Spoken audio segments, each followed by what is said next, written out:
la liberté a un prix. Il y a 10 ans était créée TV Liberté. Les défis ont été relevés avec succès. TVL contre vents et marées, insultes et censures, a joué pleinement son rôle, assurer la liberté de l'information en France. Dans le même temps, les Français continuent de fuir la presse conformiste, servile, prête à tous les renoncements. Et pourtant, en 2022, cette presse-là, ce parti des médias s'est arrogé la somme de 1 milliard d'euros d'aide publique du gouvernement. Cette somme astronomique, prise dans nos poches par l'État, est encore en deçà de la réalité. Les spécialistes parlent plutôt de 2 milliards d'euros par an. Et sur ces 2 milliards, TVL, une réussite avérée de la presse audiovisuelle depuis 10 ans, a touché très exactement 0 €. 0. La liberté a un prix, car nous avons appris que celle-ci est incompatible avec les aides de l'État qui veut tout contrôler. La liberté a un prix, celui de votre engagement, à nos côtés, celui de votre participation en qualité de donateur. S'ouvre à nouveau le grand défi. Nous disposons de 30 jours pour constituer le budget d'avenir de TVL pour 2024. 30 jours pour construire 365 jours de création et de diffusion. Nous avons besoin de votre aide personnelle parce que, décidément, oui, la liberté a un prix.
Chers amis téléspectateurs, bienvenue dans cette nouvelle édition de Terre de Mission, l'émission religieuse de TV Liberté.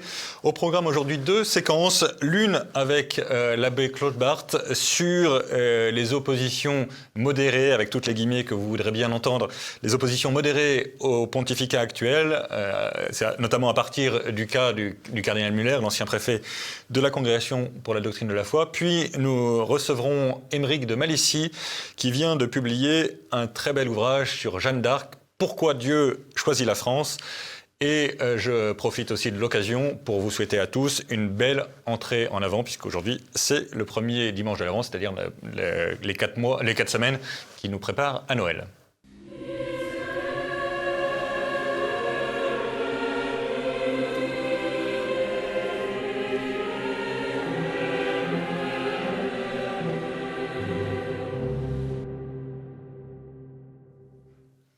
Bien, nous revenons sur le plateau de Terre de Mission et j'ai le plaisir d'accueillir de nouveau l'abbé Claude Barthes. Bonjour monsieur l'abbé. Bonjour Guillaume, bonjour à tous. Je vous recevais la semaine dernière pour parler de votre livre « Trouvera-t-il encore la foi sur la Terre ?» et je voudrais qu'on parle, ce qui n'est pas tout à fait une réponse à la question qu'on entendait la semaine dernière, mais qui est quand même un des aspects de la réponse, qui est cette espèce d'opposition conservatrice qui commence à se manifester de plus en plus fortement au Vatican et dans les épiscopats locaux. Une espèce de...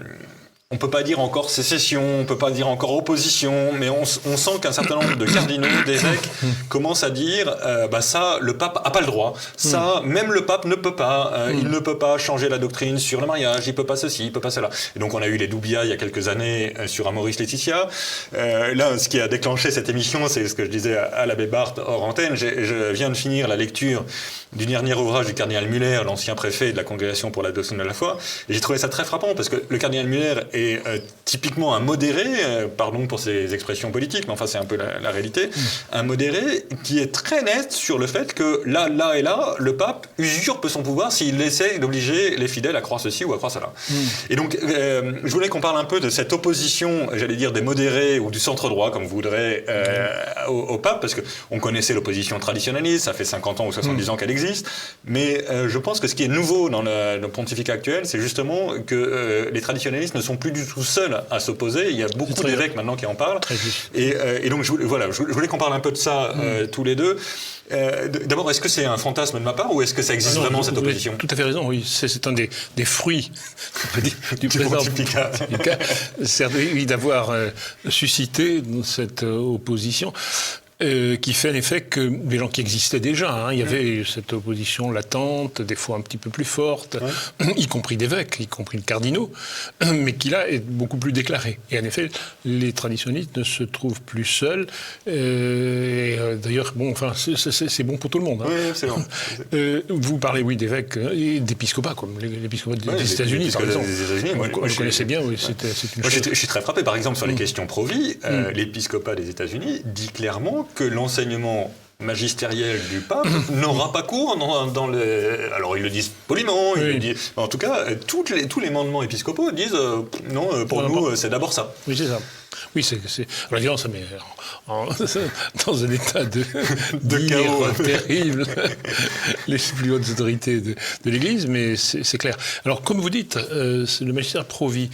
Donc, globalement, on avait parlé dans une dernière mission, il y a eu cette affaire d'Humanité qui est en quelque sorte en décalage sur le fond, par rapport à ce qu'a été le Concile. Le Concile, c'est quoi ? C'était la prise de pouvoir du catholicisme. Oui, j'entends bien, mais du point de vue sur le fond, c'est une ecclésiologie donc nouvelle, enfin une ecclésiologie faible, on va dire, tout ça. Et on aurait pu penser que pour la morale, ce serait pareil. Ça ne l'a pas été pendant du temps.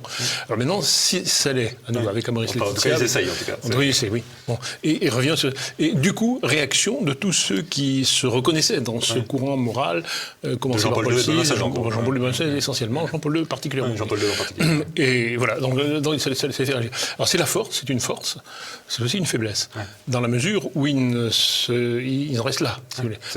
Pas tous, pas seulement, ils en viennent, j'allais presque dire, ils sont obligés à en venir à d'autres choses, justement l'autorité pontificale, ce qu'est le magistère, ce qu'il peut faire, ce qu'il ne peut pas faire. Donc ça c'est plus global. Et du coup, ça se retourne aussi contre les principes ecclésiologiques. Oui, bien sûr. Mais là moi, je suis très frappé en particulier. Donc, cardinal Müller a été en charge, d'une certaine façon, de l'orthodoxie et du magistère. Et quand il dit « le pape ne peut pas attendez, c'est quand même ultra impressionnant que publiquement, le numéro 2 de la doctrine dise... C'est pas possible. Pas, oui. Parce que c'est quand même une déclaration de guerre. Alors, poliment, évidemment, c'est pas du tout un agité. Enfin, c'est quand même... Non, bien sûr. Pas plus que les Américains qui évoquent comme possibilité, enfin, en soi, une déposition du pape. C'est des évêques vous disent ça. Absolument. C'est très étrange. Alors, bon, ils le font pas très fort encore, mais ils le font. Ce qui, dans l'histoire de l'Église, est, je ne dis pas banal, mais a existé tout de même. Ça a existé, absolument. Et par la force des choses, on commence à toucher à la transmission de la révélation, au rôle du magistère, à l'autorité. Alors, je ne sais pas si la résolution de la crise se fera par une déposition du pape ou par quelque chose de genre. Mais c'est autre chose. En fait, ce qui est intéressant, c'est qu'on en parle, en fait. C'est ça qui est... Et en particulier qu'on débatte, parce que un des problèmes aussi de la crise, Vatican II a beaucoup, et la suite de Vatican II a beaucoup profité, entre guillemets, du fait qu'on avait tellement focalisé l'autorité de la révélation dans la personne du pape, qui était le dernier truc qui tenait après la Révolution, pour faire court. Oui. Donc évidemment, c'est Pie IX enfermé au Vatican, et donc c'est Léon XIII qui fait ses encycliques et qui devient le seul organe de transmission de la foi. Progressivement, jusqu'à Pie XII, c'est ce qui domine, et avec un énorme succès, il faut dire les choses comme elles sont quand même. Mais évidemment, quand cet organe-là commence à yoyoter, ça entraîne que tout le monde part en vrille. Absolument, oui. Et donc, ça met aussi, je pense qu'une partie de ce débat du centre-droit vis-à-vis du pape, entre guillemets, c'est aussi la remise en cause du fait que le pape ne peut pas tout faire, en fait. Et pour le coup, c'est très traditionnel que le pape ne puisse pas faire n'importe quoi dans l'Église. Et que les évêques, sur 30 ans de synodalité, il faudrait le dire et le répéter, ils feraient une vraie synodalité. À savoir que les évêques ont un pouvoir, une autorité doctrinale, magistérielle, à une communion avec le pape, bien entendu, c'est clair, mais qui ont une responsabilité considérable. Alors c'est une des choses, une des bonnes choses du Vatican II, figurez-vous, à savoir que dans Lumen Gentium, il est question de cette charge qu'ont les évêques de toute l'Église. L'Église universelle. Et il cite, avec... c'est peut-être une citation de Pie XII, en tout cas, Pie XII avait développé ce thème pour dire aux évêques qu'ils avaient aussi la charge des territoires missionnaires dans l'Église. Et que donc ils avaient cette responsabilité de l'Église, mais c'était plus large. Et en effet, Lumen Gentium, dans le désir de tous les mais surtout d'élévation de l'épiscopat maximum, dit encore ce qui est très juste. Chaque évêque, en effet, du seul fait qu'il est évêque, a charge, l'inquiétude, une participation à la mission des apôtres. Tout à fait. Mais alors... Et donc ces hommes-là manifestent ces choses. Ce qui est très intéressant aussi chez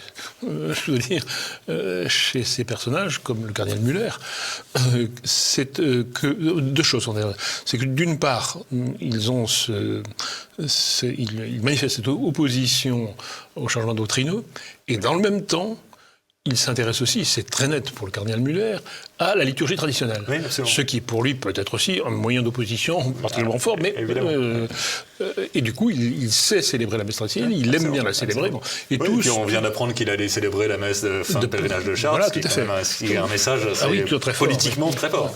Oui, et tous sont, d'une manière ou d'une autre, comme cela. C'est un signe... Alors, ça c'est très bien, d'autant que, évidemment, l'ex orandi d'avant le concile correspond aussi à une lex credendi d'avant le concile. Et par ailleurs, ces personnes, ces cardinaux, pour ne parler que d'eux, mais il y a aussi beaucoup d'évêques, il y a des évêques dont il faudrait parler aussi, bien sûr, ont évolué. Le cardinal Müller, c'est très évident. Il n'est plus le même. Bon, on ne va pas donner les noms, mais lui, puisque c'est de lui qu'on parle, ont évolué, ce qui prouve qu'ils peuvent évoluer. Absolument. Comme nous d'ailleurs, comme tout le monde. Et pour certains, c'est tout à fait étonnant même. Alors, il y a quand même un autre aspect que je voudrais qu'on envisage. Typiquement, ça m'a frappé dans ce livre d'entretien. À plusieurs reprises, le cardinal Müller évoque le fait, alors en particulier quand il parle de l'Église de Chine, qui est évidemment très maltraitée en ce moment, il parle du fait que les droits de l'homme sont la centralité du message de la doctrine sociale de l'Église, etc. Ce qui évidemment est un petit peu, disons, approximatif pour rester poli. Et en tout cas, il serait assez raisonnable de dire que le message des droits de l'homme, à condition d'être un peu encadré par autre chose, et typiquement par le décalogue, par les droits de Dieu et la royauté du Christ, enfin deux, trois trucs qui ne sont pas du tout compatibles avec les droits de l'homme. Et moi, ce qui me frappe beaucoup, c'est qu'ils vont assez loin dans l'opposition doctrinale sur le mariage, sur la morale conjugale, et par ailleurs, en morale politique, entre guillemets, ils font comme s'il était évident que la laïcité était le sommet de l'avancée du christianisme dans les civilisations occidentales. C'est quand même une déclaration de guerre au Christ, non ? Absolument, c'est dramatique, cette chose-là. Mais ça tient, évidemment, c'est un phénomène de ralliement qui existait bien sûr avant Vatican II, mais qui est au fond sur le fond, le point fort de Vatican II, c'est l'initiative Schumannet. C'est la liberté religieuse, c'est-à-dire la fin de la royauté sociale du Christ. Et par conséquent, pour tous. Vous voyez par exemple le cardinal Ratzinger devenu Benoît XVI, dans ses écrits politiques, ce sont des écrits démocrates. Oui, démocrates chrétiens. Dans le bon sens du démocrate chrétien, parce que c'est vraiment des chrétiens. Mais je veux dire, évidemment que Benoît XVI est chrétien, c'est pas le même. Mais c'est très étrange. Enfin, moi, je trouve ça. C'est surtout formulé comme une espèce d'évidence. Absolument. Il n'y a pas de débat. Il n'y a pas de débat, c'est comme ça. C'est très. Alors que, évidemment, qu'ils sont quand même. Ils sont très lettrés. C'est quand même des gens érudits. Alors, sauf pour quelques-uns. Là aussi, je ne veux pas donner les noms pour pas qu'on les fusille, bien sûr. Mais certains, sur ce point-là aussi, avancent. C'est intéressant. Parce que moi, je suis très frappé. En fait, et l'impression que ça donnait, moi, ça m'avait beaucoup frappé sous Jean-Paul II, mais évidemment, l'opposition au pape François, l'opposition wojtylienne, si je peux dire, au pape François, est très sur cette ligne-là d'antitotalitarisme. Évidemment, voilà, comme nous sommes tous antitotalitaires, ça va de soi. Mais c'est quand même pas tout à fait la même chose de dire que on réclame la dignité humaine face au Parti communiste chinois et de dire qu'il n'y a rien, que le sommet de la pensée politique de l'Église, ça soit le laïcisme. Bien sûr. Et la neutralité de l'État. Et la neutralité. Ce qui est contraire à la doctrine de l'Église, mais contraire aussi à la naturelle. En effet, le prince, et d'ailleurs, même partiellement contraire à Dignitatis Humanae, parce que Dignitatis Humanae commence en disant qu'on a le devoir de rendre publiquement un culte à la vérité. Ce qui est quand même là aussi très étrange. Mais on se trouvait quand même dans un contexte très catholique à l'époque. Il fallait réviser. Il fallait transiger. Oui, transiger, absolument.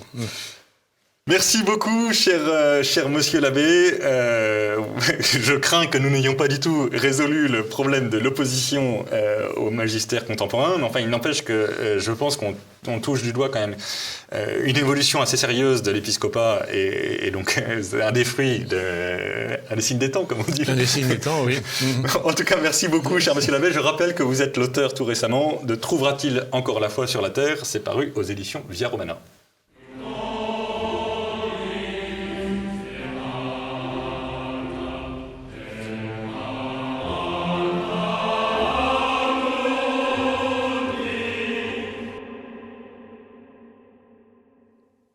Et nous revenons sur le plateau de Terre de Mission et j'ai le plaisir d'accueillir Aymeric de Malessis. Bonjour Aymeric. Bonjour Guillaume. Merci beaucoup d'avoir accepté notre invitation. Vous venez de publier un bouquin dont mon vieux camarade Daniel Amiche aurait dit en son temps c'est un bouquin épatant, ce qui est peut-être un qualificatif un peu trivial, mais je trouve que c'est vraiment un très très très beau livre que je ne saurais trop vous conseiller, chers amis téléspectateurs, de lire. Donc Jeanne d'Arc, pourquoi Dieu choisit la France ? Jeanne d'Arc le titre, pourquoi Dieu choisit la France sous-titre. Et pour moi, c'est un énorme débat j'allais dire de théologie historique, pardon pour les grands mots, mais c'est la vocation de la France dans l'histoire. À quoi ça sert la France ? Pourquoi est-ce que Dieu a choisi la France et pourquoi Dieu a choisi Jeanne d'Arc pour sauver la France il y a 5 siècles ? Et donc, on va parler de toutes ces questions-là. Qu'est-ce qui vous a amené à écrire ce livre ? Parce que des livres sur Jeanne d'Arc, il y en a des centaines, des milliers, je ne sais pas combien. Oui, alors c'est une passion très ancienne et des livres sur Jeanne d'Arc, je crois qu'il y a plus de 15 000 titres. Ouf, en langue française. Uniquement. En langue française, donc, d'accord. Oui, c'est le 15 001e peut-être. D'accord. Donc pourquoi ? Par passion. J'aime Jeanne d'Arc depuis que j'ai 6 ou 7 ans et ça ne m'a jamais quitté. Donc voilà, j'avais envie d'écrire. Ça me paraît un attachement raisonnable et louable. Mais pour moi, le vrai apport de ce livre, je ne prétends pas du tout les avoir lus, les 15 000, mais moi, ce qui m'a frappé là-dedans, c'est vraiment pourquoi Dieu choisit Jeanne d'Arc et pourquoi Dieu choisit la France, j'allais dire par ricochet en quelque sorte. Il choisit Jeanne d'Arc parce qu'il a choisi la France. Et c'est bizarre quand même que Dieu ait choisi la France. C'est quoi le plan de Dieu sur la France ? C'est quoi cette idée ? En fait, Jeanne d'Arc n'est que le moment où le choix de Dieu pour la France est le plus manifeste. En fait, il faut comprendre ce choix dans la durée de l'histoire de France. Et c'est vraiment avec Jeanne d'Arc qu'on peut dire qu'il est évident. Oui, bien sûr. Parce que Jeanne d'Arc est tellement époustouflante. Enfin, c'est tellement imprévu, quoi. Tellement imprévu. Elle est véritablement la force qui surgit. Vous savez que le cantique de Zacharie il parle de la force il est la force qui nous sauve dans la maison de David son serviteur, qui surgit dans la maison de David son serviteur. En fait, Jeanne d'Arc surgit dans la maison de David, c'est-à-dire dans la maison dont la tribu de Charles de VII, Israël. Exactement, dans la maison de Charles VII, dont toute la liturgie du sacre fait le successeur de David. Donc il y a un choix qui est fait par Dieu au profit de la France. Et en fait, quand on regarde bien dans toute l'histoire de France, ce choix, il commence bien avant. Il commence avec l'arrivée de la famille de Béthanie, c'est-à-dire Saint Lazare, Sainte Marie-Madeleine, Sainte Marthe et leurs serviteurs, servantes, en Provence. Et en fait, depuis ce point de départ... Tous ces personnages, il y a le premier évêque d'Arles, ou je ne sais plus quoi, qui est l'aveugle guéri. Il y a toutes ces légendes alors qui sont plus ou moins traditions, qui sont plus ou moins vraies, mais peu importe. C'est des légendes qui sont quand même très anciennes et qui disent quelque chose de l'image que nous avons toujours eue de cet attachement très profond de l'entourage immédiat du Christ à la France. Oui, ce qui est certain, c'est qu'arrive en France très tôt des saints qui sont des proches de Jésus, et des proches du cœur de Jésus. Nous n'avons pas des apôtres, des disciples, nous avons ceux qui sont la famille aimée de Jésus. Et ça dit quelque chose. Et parmi eux, vous avez Sainte Marthe, qui est la femme qui s'active au service de Jésus. Vous avez Marie-Madeleine, qui est cette pécheresse convertie. Lazare, ce mort qui ressuscite.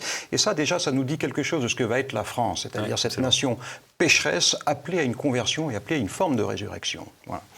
Donc Jeanne d'Arc intervient dans ce contexte-là. Elle n'est pas isolée, elle n'est pas un phénomène isolé dans l'histoire de France. Et donc pour vous, la mission de Jeanne d'Arc, c'est un peu la mission de sortir la France du tombeau. La France ensevelie dans le traité de Troyes ressuscite comme Lazare ? Oui, à ce moment-là, oui, certainement. En fait, je pense qu'elle est même plus que ça. Je pense qu'elle est prophétesse, Jeanne d'Arc. Elle est prophète, prophète de la royauté du Christ. C'est sa grande mission, Jeanne d'Arc. On ne comprend pas Jeanne d'Arc si on n'a pas compris ça, qu'elle intervient pour défendre la royauté du Christ. Et donc, elle se fait prophète parce que vous savez, je pose 3 questions principales dans ce livre. Pourquoi Jeanne ? C'est-à-dire pourquoi Dieu qui avait sous la main Laïr, Dunois, il avait tout ce qu'il fallait comme grand capitaine. S'il voulait être, comme le dit le prophète Isaïe, le Dieu qui se cache, il suffisait qu'il passe par l'un de ses capitaines. Et ni vu ni connu, voilà. Ça, c'est la première question. Pourquoi veut-il passer à tout prix par Jeanne d'Arc ? Comme s'il voulait se révéler, manifester qu'il fait un choix par la France et qu'il le rend évident par le fait qu'il choisit la personne la plus inadaptée. Absolument. La deuxième question que je pose, c'est pourquoi la France au dépend d'Angleterre ? Parce qu'on a vu Dieu, dans la longue histoire du salut, déblayer le terrain devant Israël en chassant les Moabites, les Amalécites, etc. Mais là, il fait le choix entre 2 peuples chrétiens. C'est intéressant, ça devrait nous dire quelque chose. Voilà. Et puis la troisième question, c'est pourquoi en 1429 ? Et c'est ça que vous me posez. Pourquoi est-ce que, à travers la mission de Jeanne d'Arc, pourquoi est-ce qu'elle intervient en 1429 ? Pourquoi est-ce que le sacre du roi de France est si important aux yeux de Dieu au point de faire intervenir en 1429 une jeune bergère, pourquoi n'intervient-il pas en 1792 ? Et en fait, pourquoi ? Mais parce qu'en 1429, pour revenir à ce qui était votre question, elle est prophète. En fait, Dieu sait que nous allons entrer dans une longue période de remise en cause de sa royauté, c'est-à-dire de son autorité, du fait que toute autorité procède de lui. Et donc, il nous prévient. Comme il prévient toujours, avant les cataclysmes, il nous prévient toujours, il envoie ses prophètes, et généralement on leur fait un accueil de prophète, c'est-à-dire qu'on finit par les tuer. C'est exactement ce qui se passe avec Jeanne d'Arc. Donc en fait, ce n'est pas un hasard si elle intervient en 1429, on est encore dans une période où le sacre a une véritable signification, représente quelque chose, mais Dieu sait déjà que c'est fini, ça va décliner. Et donc, un peu comme il le dit dans un psaume, il le dit « Mais mon peuple ne m'a pas écouté, Israël n'a pas voulu de moi, je l'ai livré à son cœur endurci, qu'il aille et suive ses vues. » C'est ce qui va se passer, en fait, avec la France. Nous ne voulons pas de lui, il nous livre à notre cœur endurci et il nous laisse suivre nos vues. Et voilà, et nous en sommes là aujourd'hui. Mais nous ne devons pas douter de la fidélité de Dieu. En fait, c'est tout ce que révèle l'histoire de Jeanne d'Arc. La fidélité de Jésus et son amour pour la France. Voilà. Cet amour perdure. Malgré notre infidélité. Alors, ça ouvre énormément de questions, et donc pardon de jouer un peu l'avocat du diable, évidemment. Jeanne d'Arc a eu beaucoup de procès dans lesquels les avocats du diable étaient probablement beaucoup moins sympathiques que moi, mais beaucoup moins sympathisants de la mission de Jeanne d'Arc que moi.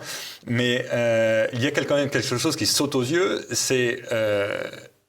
si le peuple, disons la tribu de Juda du Nouvel Israël, donc la France, a rejeté, qu'est-ce qui pourrait faire que la fidélité de Dieu ne soit pas mise en défaut, en quelque sorte, puisqu'il respecte notre liberté, y compris notre liberté collective.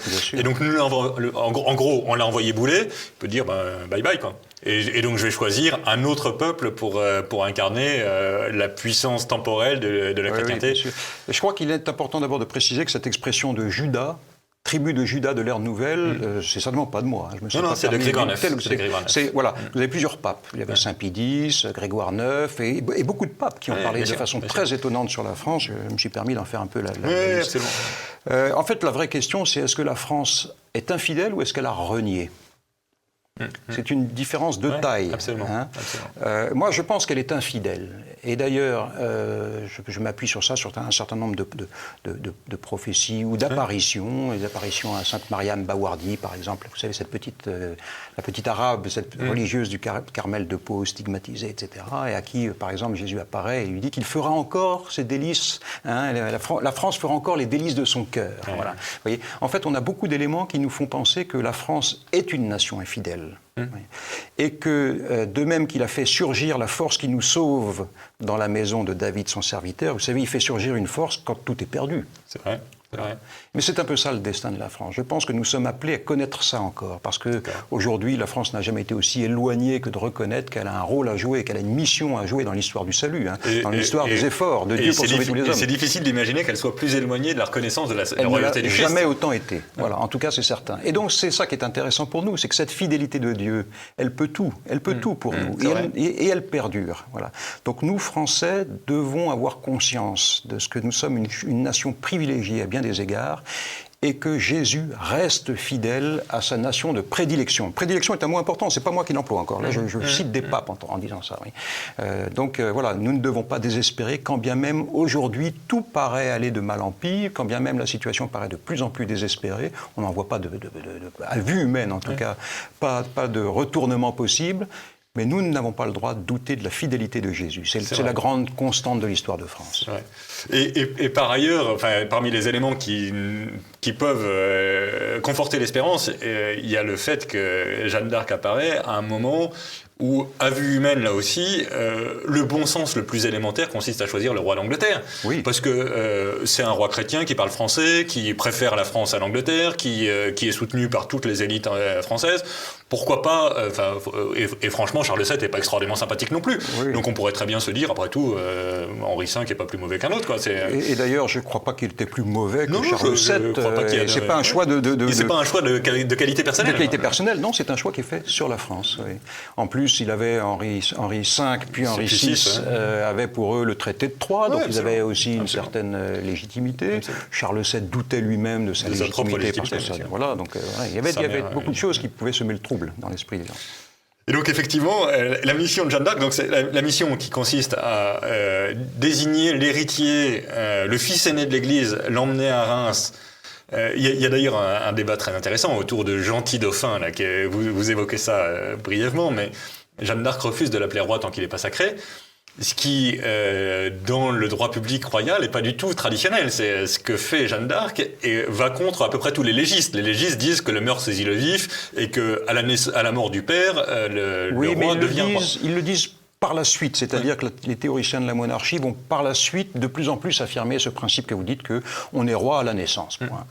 C'est pas comme ça que le voyait Jeanne d'Arc, parce que Jeanne d'Arc le voit avec une vision qui, au fond, est parfaitement en conformité avec l'enseignement de l'Église, c'est-à-dire que l'autorité, la légitimité vient de Dieu. Donc effectivement, ce débat va se poser de plus en plus. C'est pour ça qu'à partir de Jeanne d'Arc, de plus en plus, la question de la légitimité va se poser, la question du sacre va se poser. C'est pas un hasard si, au fond, cela se produit en France. Vous savez que la France est la seule nation qui a un sacre. Toutes les monarchies de l'époque ont leur roi qui est oint, comme le roi de France.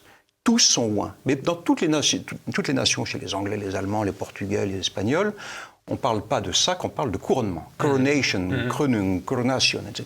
Il n'y a qu'en France qu'on parle d'un sacre. Parce qu'il n'y a qu'en France que l'huile sainte qui va servir à oindre le roi nous est donnée par une colombe, nous est donnée par l'Esprit Saint. Partout ailleurs, elle est bénie par un évêque. Donc vous voyez, la France a cette longue tradition qui n'est pas isolée. Enfin, je veux dire, il faut vraiment regarder toute cette histoire de France dans la durée. Et pour moi, ça commence vraiment dès l'arrivée de la famille de Béthanie, comme on le disait tout à l'heure.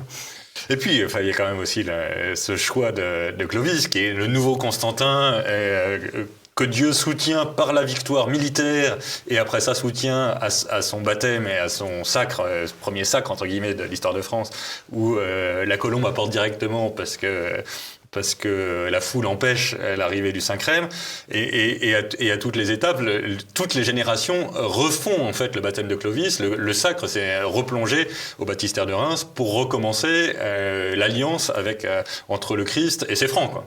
Oui. Et là, jusqu'à gérer la notion de fille aînée de l'Église, qui est une notion assez tardive. C'est fils aîné à l'origine. À l'origine, c'est le fils aîné. Et le fils aîné, d'ailleurs, les apparitions de Sainte Marguerite Marie du Sacré-Cœur, Jésus lui-même parle du fils aîné de mon cœur. Mais la notion de fils aîné, elle est très intéressante. Où est-ce qu'on la trouve dans la Bible? On la trouve notamment dans le psaume 88, si je me souviens bien. On parle de David, le fils, je ferai de lui un fils aîné. En fait, bon, ça dit très clairement qu'il y a une notion davidique dans tout ça. C'est-à-dire que la France porte en elle quelque chose de la royauté de David. Oui, absolument. Et puis, il y a aussi dans la mission de Jeanne d'Arc, on n'en a pas encore parlé, mais je pense que ça fait partie aussi de l'équation, c'est cette histoire de triple donation qui est quasi légendaire, mais enfin qui est quand même très documentée historiquement, où donc Jeanne d'Arc réclame à Charles VII son royaume, le donne au Christ et le rend à Charles VII, ce qui est un spectacle. Enfin, moi, j'imagine les chanceliers chambellans autour du roi. Je dis, mais c'est quoi cette histoire? Ça doit être un peu perturbant quand même pour des vrais politiques. Et pourtant, je pense que c'est très profondément un message politique d'une grande profondeur. Oui, je pense qu'il y a aussi autre chose qu'on peut dire à travers ça, elle est l'artisan d'une certaine manière d'une nouvelle alliance ou d'une alliance renouvelée. Mais la nouvelle alliance, c'est Jésus lui-même, d'une certaine manière. Donc, il y a une ressemblance étonnante entre Jeanne et Jésus. Jésus, ouais, vous en parlez beaucoup, là. Et elle a 3 années de vie publique comme Jésus, elle est annoncée par des prophéties historiquement attestées comme Jésus, elle est condamnée par un grand prêtre de sa propre religion, ses blessures ont beaucoup de correspondance, elle a le pied transpercé, blessé la tête, elle a beaucoup de correspondance avec les blessures de Jésus, elle naît le jour de l'Épiphanie. Enfin, tous les personnages de sa condamnation sont les mêmes que ceux de la condamnation de Jésus. Vous avez Bedford, c'est Pilate, il exerce l'autorité pour le compte d'une autorité supérieure, etc. Vous avez le traître, vous avez les vendus. Enfin, vous avez la vie de Jésus qui est la vie de Jésus est un copier-coller, si vous me permettez l'expression, dans celle de Jésus. Et sur ce point-là, précisément, vous nous parlez de la triple alliance, elle est aussi, d'une certaine manière, l'artisan d'une nouvelle alliance. Donc elle agit pour le compte de Jésus. Elle est aussi, si on peut le dire, la seule sainte que je connaisse qui soit un signe de contradiction, c'est-à-dire qui soit objet de débat, mais comme Jésus. Il n'y a pas de débat que je sache sur Saint François d'Assise ou sur Mère Teresa, ou vraiment à la marge. Mais Jeanne d'Arc, les débats sont il a fallu 5 siècles pour qu'elle soit et encore dans l'Église. Donc, vous voyez, elle est objet d'un signe de contradiction. C'est encore un point commun. Donc, vous voyez, c'est un personnage qui est d'une richesse extraordinaire.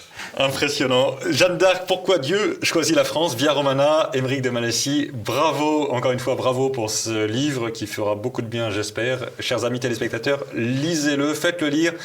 La France n'est pas morte, puisqu'elle a eu une prophétesse de sa résurrection en quelque sorte, on peut espérer qu'elle retrouve le chemin de l'alliance avec le Christ roi. Merci cher Émeric. Je rappelle le titre de votre livre Jeanne d'Arc, pourquoi Dieu choisit la France, paru aux éditions Via Romana. Ainsi s'achève notre émission. La semaine prochaine, c'est Jean-Pierre Mogendre qui anime Terre de Mission. Nous nous retrouvons quant à nous dans 3 semaines et d'ici là, que Dieu nous garde.